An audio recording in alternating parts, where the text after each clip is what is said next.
Scarecrow is a 1973 road movie directed by Jerry Schatzberg. It stars Gene Hackman and Al Pacino as Max and Francis, who Max nicknames Lion. Kind of a couple of drifters who meet on the road in California when they're both trying to hitch a ride.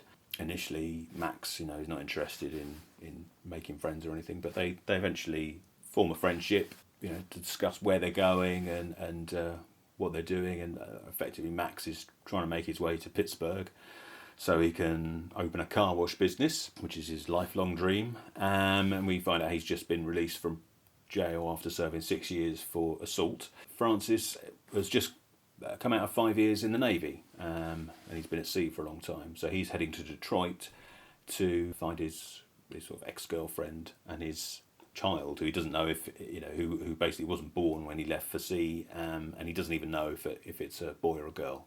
But he's just been sending the money he's been making home to so that she can raise this child. Max, obviously, he was in prison for assault, so he's a bit of a Loose cannon. Yeah. He angers easily and doesn't really trust anybody, and he's always on a bit on edge. Whereas Francis is, the complete opposite, and is quite sort of happy-go-lucky and almost childlike. He's always jumping around and making jokes and things like that, and that's kind of, that's why Max sort of takes a liking to him, because he makes him laugh, and and they kind of bond over that. So he decides that he'll bring him in on his car wash business, and he says, okay, let's head to Detroit first, and you can hook up with your family and say hi, and then we'll go on to Pittsburgh, and I can get the money out of the bank that I've been sending there, and we can set up this business.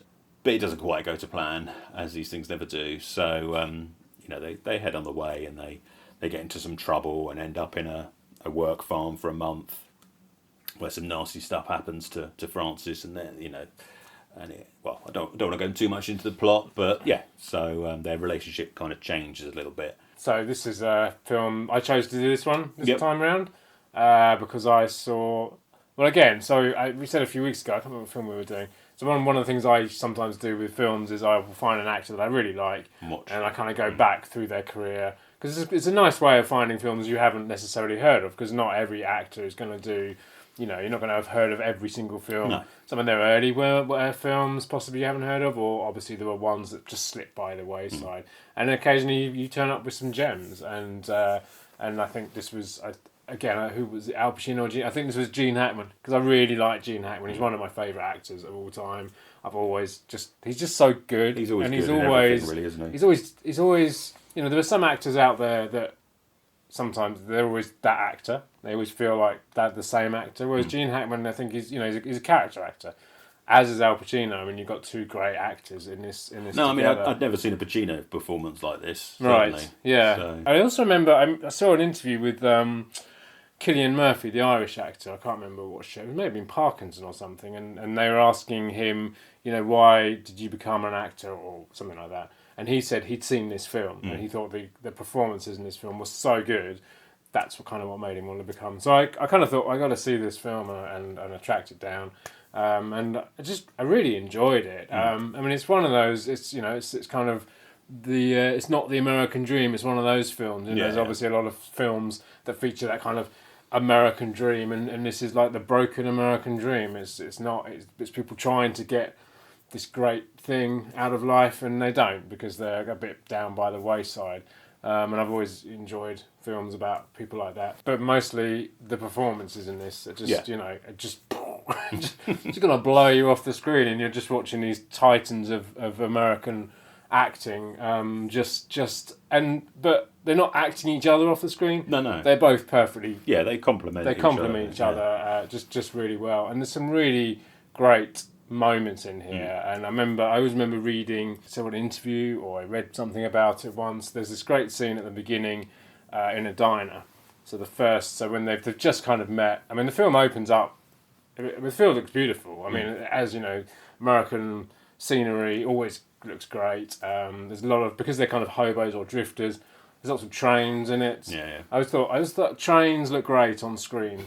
Trains, cars, horses look good as well. They're kind of these things that are made for cinema, these great big machines and stuff like that. Anyway, so there's all that in there, but it opens up on this road side, and they're both, like you say, they're both trying to hitch a ride.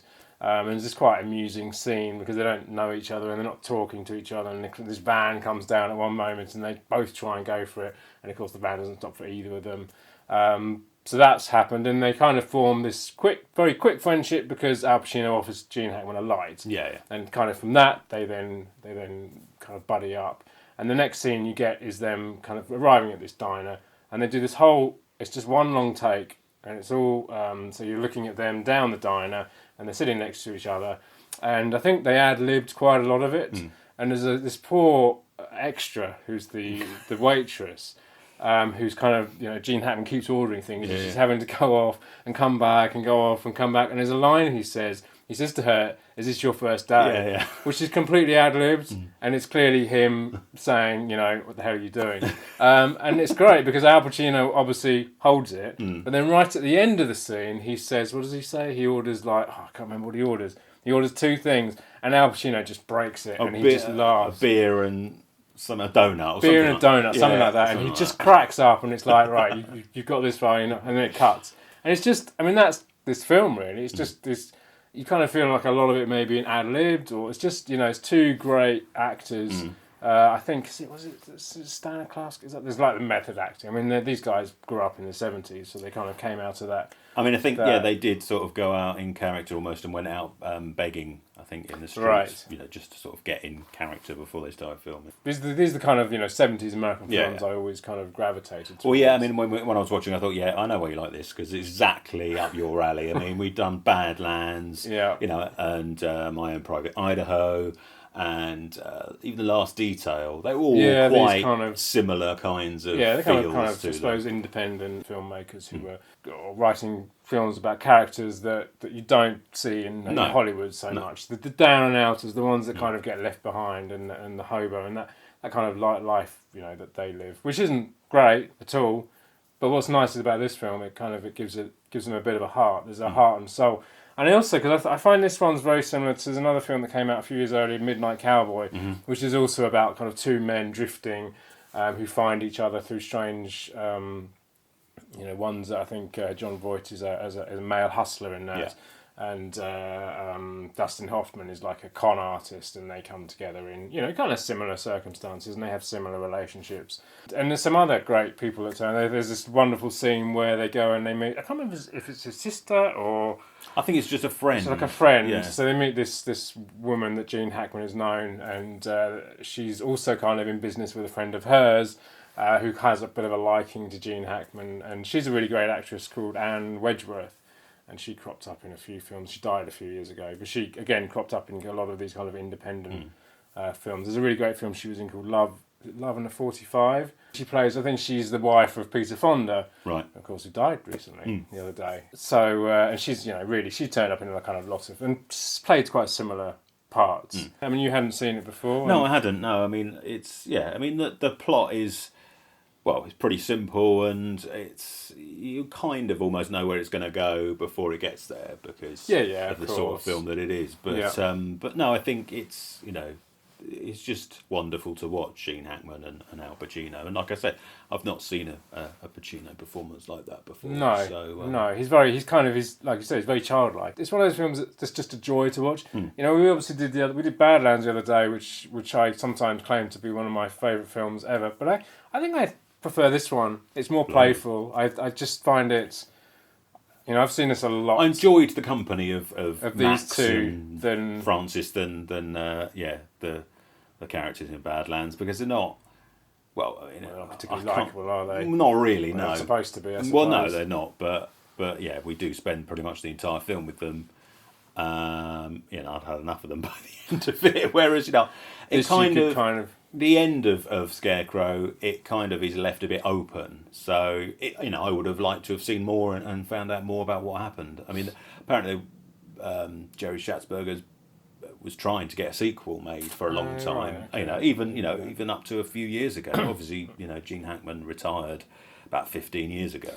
Yeah, so, I know. He's That's kind of a shame because he's such a great actor, and I've still not seen all his films. I really can get all of them. Obviously, Lex Luthor, Superman. I mean, he's like the greatest Lex Luthor ever. I mean, it's quite a strange film because it was obviously made it after French Connection. Yeah. And I think it was just before Poseidon Adventure as well. Two of his big movies. 70s movies, yeah. So, this one seems to have got...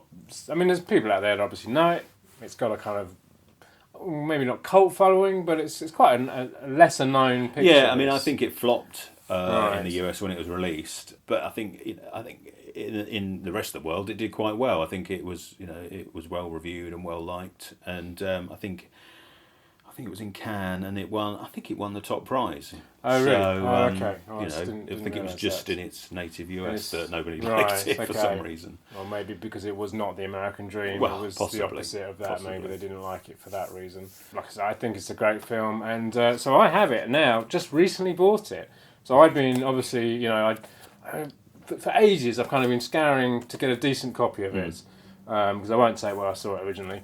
So I've been trying to get it on like Blu-ray Amazon had it on DVD. I think it was even a UK version. It was like an American version, and it was expensive. And I thought, I love it, but I'm not going to pay loads £45 for it because that's okay. And then I was just randomly looking on. I think it was on Blu-ray.com, just going through the kind of the special edition companies that are out there, and I came across this Hmv Premium Collection, which I didn't know existed, and it was on there. I was like, oh my god! Unfortunately, HMV. We have talked about them before. We have, but I didn't. You weren't register, listening when I talked or about I didn't know what they'd released. Maybe, Right. And I went through the list, and I was like, wow, they've got Scarecrows there, amazing. I went onto the HMV website, and there weren't any because they're all out of stock. I did find it on eBay. There you go. Along with the Dirty Dozen, which I've also been after on Blu-ray for ages as well, so I managed to pick that up as well. So yeah, and I don't know. I've read quite a lot that they're just. I mean, they're not like they haven't redone special editions, have they? I mean, they've just put them out on Blu-ray, and it was released in the States on the Warner Archive label, and it's basically the same disc, so it's got the same extras, just the trailer and that short sort of 4 or 5 minute little behind the scenes thing, which doesn't really. I mean, yes, it's got behind the scenes footage, but there's no. It's just got a really cheesy 70s voiceover on it, and you don't get any behind the scenes interviews with anybody. Which is a little bit disappointing, but I guess it was just a promotional thing, basically. I think at the time, but no, it's been restored. I think so. Nice picture and everything. So we should mention the title, obviously.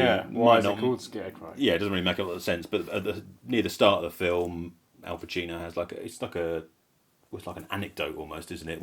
Or a joke, I can't remember which, but he basically says that scarecrows aren't there to scare the crows; they're there to make the crows laugh. And then they go, that farmer's a good guy. He's made us laugh, so we won't come and pick his field. It's a good title. Yeah, I think it's a good title anyway, and also scarecrows are known for being kind of they look a bit hobo drifterish, don't they? Because they're just kind of rag and bones and not much else. So that was Scarecrow, and as always, if you enjoyed the video, let us know in the comments below.